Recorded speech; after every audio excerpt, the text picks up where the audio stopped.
Hello, welcome back to the channel, Have Roots Will Travel. My name is Lisa Elvin Stoltari, and I am a genealogist and a passionate traveler. Over the last several years, I've been focusing my attention on this channel on two series in particular, Les Filles du Roi and Les Filles Mariées. And these are amazing, amazing women, the founding mothers, I call them, of New France and ultimately of North America.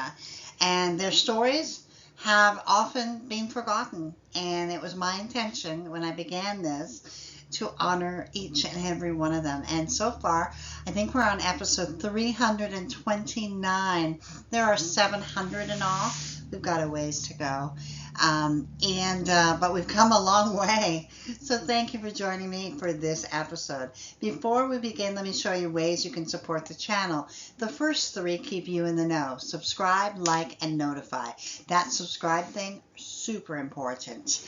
And I also noted that in the previous episode, I was talking about the fact my goal for this year is to reach 3,000. So if you can help me, get there, thank you so much for your support. The next three are ways that you can help the channel grow. We have our YouTube memberships that you can explore from 99 cents on upward. And then you also have a PayPal button on my website, Have Roots Will Travel, and then you also have the super thanks that you can see on your screen if you just use the cursor, and you can see the super thanks, which means that you can give a monetary donation for that particular episode. Thank you to all of you who have done so. I truly appreciate each and every one of you. And let's get on with the show and find out about our next Filles du Roi. Today's episode is going to be episode 329, Catherine Basset. Now, she is a continuation of our episode 328 in the sense that her life and the other Catherine from episode 328, their lives merged at one point. So let's get to know Catherine a little bit better. So Catherine was born in 1651 in Darnétal, France. Her parents were Guillaume Basset and Marguerite Carré. Now, Darnétal is found just a few kilometers east of Rouen. The town of Darnétal has roots that date back to truly medieval Normandy. It was built along the river Robec, and it became known in the 15th century for its textile mills and water-powered industry. Two churches, Saint-Ouen and Saint-Pierre, still reflect that early history, along with traces of a feudal castle. Darnétal also played its part in the revolutionary unrest that was France in 1789. In that year, hundreds of local wool workers joined a protest against new textile machines, storming into nearby Sotteville to smash and burn spinning jennies and carding gear, which I guess are part of that whole industry, making their mark on the history of France's industrial resistance. Today it's a quieter place, but the layers of industry, faith, and protest still run deep. So I just thought it was really, because knowing what I know about Catherine and her later life, I kind of was like, wow, she comes from this place that wasn't afraid of standing up for oneself. So definitely interesting background.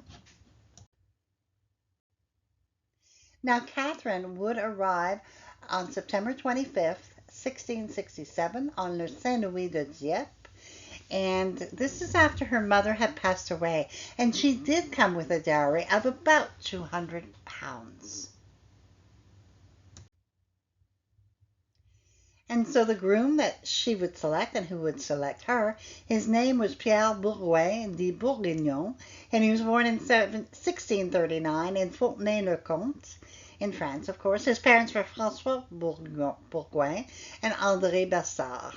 Now, Fontenay-le-Comte is found in the Vendée region, or département, I should say, of the Pays de la Loire, the famous Pays de la Loire valleys and all of that. And Vendée is part of that département, otherwise known as county. And you can see Fontenay-le-Comte is big enough that it actually is found on the bottom of that département. You can see it where I have it circled. It's on the bottom right.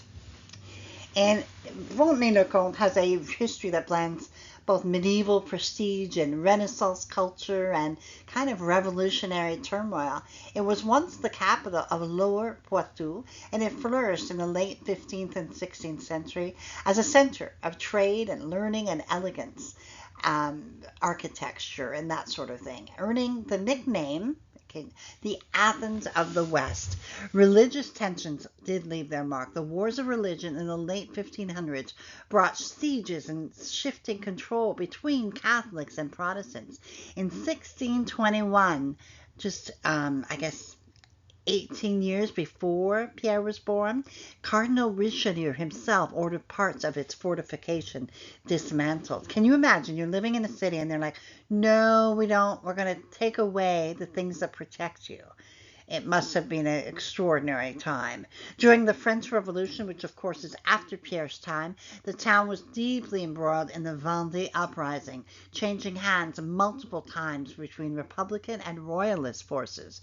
Many buildings still bear that kind of a sign or scar of the fighting. And today, Fontenay-le-Comte remains proud of its layered past, with its Renaissance facades and historic churches, and really tells the tale of what France survived, you know. And I find it interesting that Pierre and Catherine both come from this kind of, kind of a strong revolutionary places. So let's see how that may play out. Pierre would arrive sometime in New France, sometime in the mid 1660s. He is listed in the 1666 census in the household of Jean Guibault. And you can see Pierre Bourgogne. He's listed as a tisserand, which means weaver. That's what he was. And I guess he was, that was his profession, but he was also living there with them.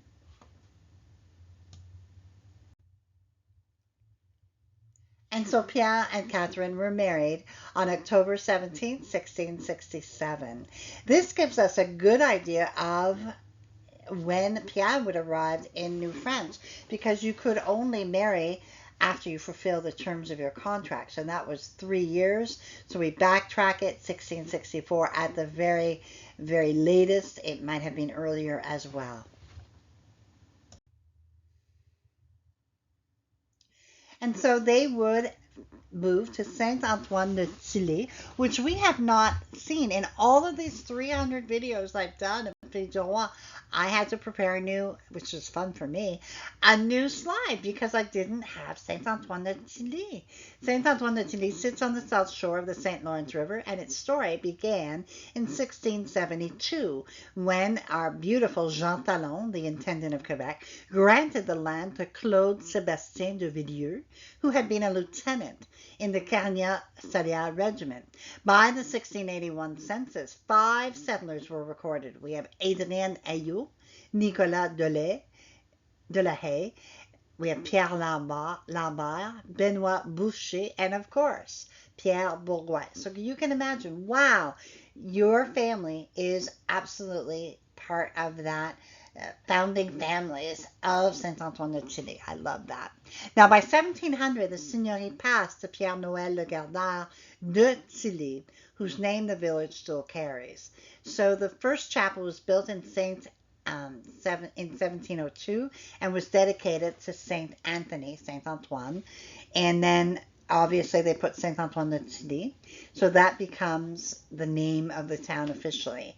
And basically the parish life began in 1702 with the records at that time, and boundaries began to be set in 1722.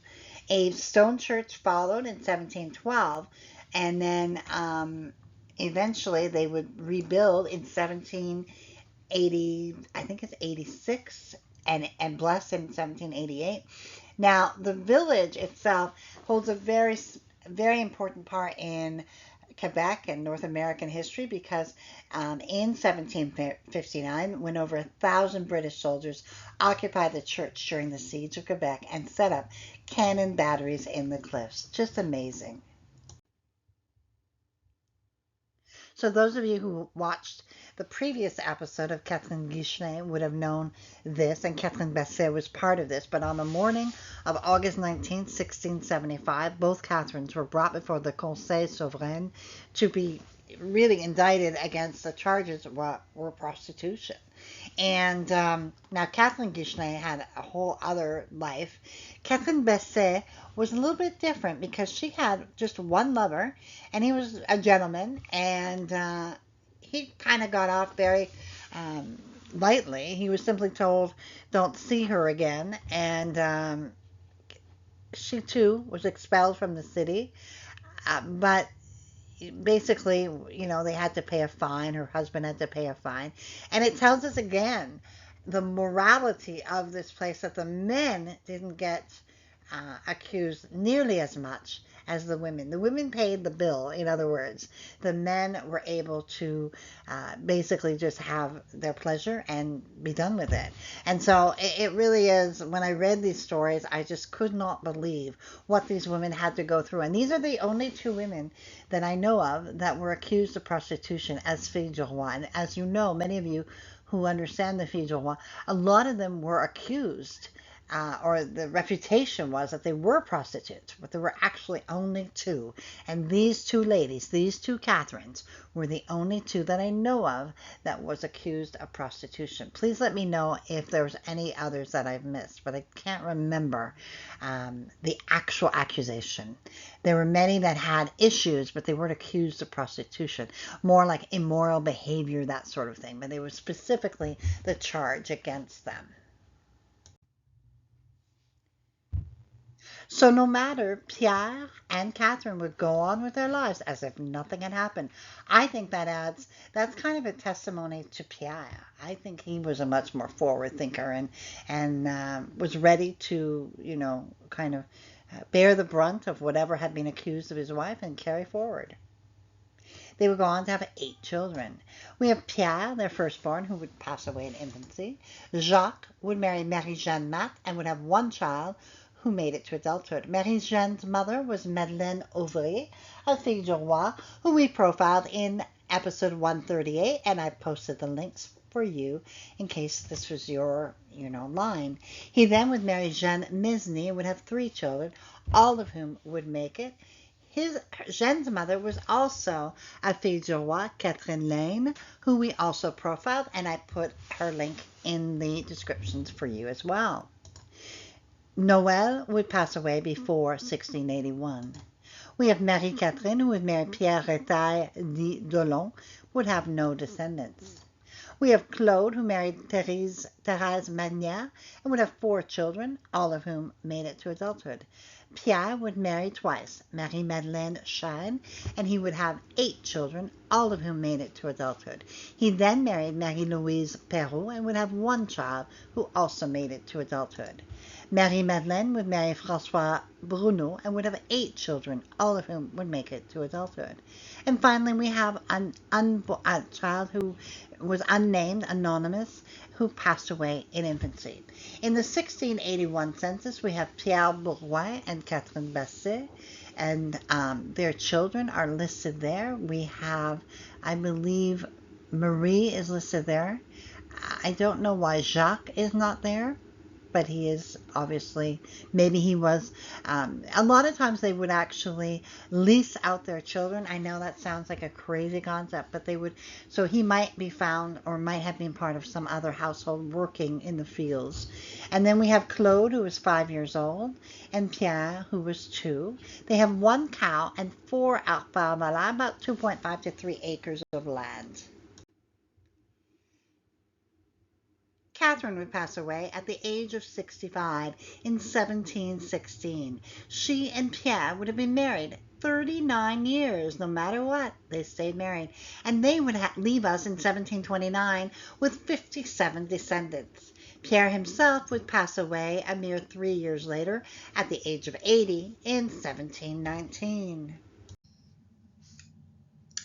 And so we come to the conclusion of our 2-part, I want to call it prostitutes in North America, but basically Catherine and Catherine were the only two women ever accused of prostitution that I know of in New France, actual prostitution. And what I find so fascinating about Catherine Basset is that in the end, I mean, she carried on. It was as if this was just, a bump in the road for her. She continued to have children. She continued to be married to her spouse, and all was kind of forgotten. So we have to look at the morality of that time, the way women were viewed, and we have to, understand that what they perceived as immorality was in fact perhaps something that we today would have said, would have understood. Maybe there was an understanding between her and her husband. Who knows? All we know is that those were the morals in place at that time. But Catherine was able to overcome them. She was able to stand strong. She didn't return to France. She didn't, do anything terrible. She just carried on. And for that, we are so grateful that she came to our shores, that she stood strong, and she was an independent woman, a woman ahead of her time. So thank you, Catherine. We bless your memory. We bless the fact that you came to our shores. And I also want to say thank you to my patrons, supporters, and subscribers. You all are really the wind beneath my wings. I truly appreciate each and every one of you. And until I see you on the next episode of Les Filles du Roi, I will say au revoir.